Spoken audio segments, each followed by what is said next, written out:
everyone, welcome to Innovate Mentor. So this is the last part of ethylene where I am going to talk about triple response in ethylation and the function of ethylene. If you not seen the last two videos, so please go and watch. In the first video I have discussed discovery part, introduction part and the biosynthesis part, and in the second part I have already discussed of ethylene, that is signaling pathway of the ethylene. So this is the last part, so please come and look here. So अगर देखिए हम बात तो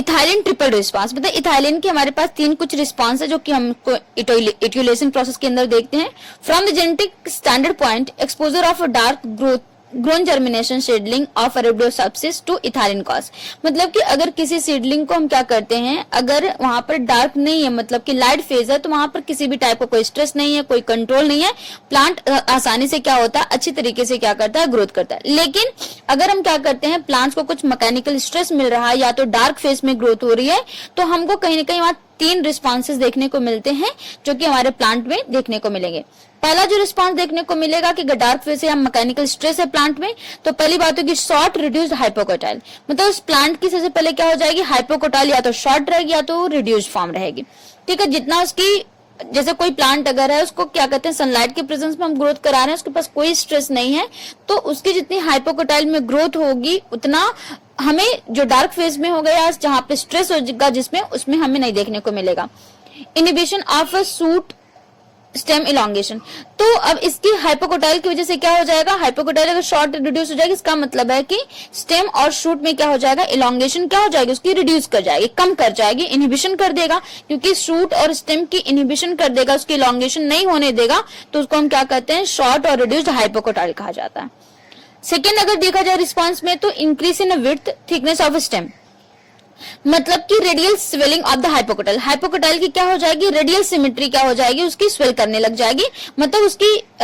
elongation ना होकर के, इलॉन्गेट ना होकर के उसकी विड्थ में क्या हो जाएगी, लंबा ना होकर के प्लांट किसमें, चौड़ाई कह सकते हैं या तो विड्थ में कह सकते हैं, वो क्या हो जाएगा, थिकनेस देखने को मिलेगा. तो उसकी विड्थ क्या हो जाएगी, थिक होने लगेगी उस प्लांट की, जिसमें क्या कहते हैं, radical swelling of the hypocotyl, मतलब कि हाइपोकोटाइल की जो स्वेलिंग है वो रेडिकल फॉर्म में क्या करेगी, मूव करेगी. ठीक है,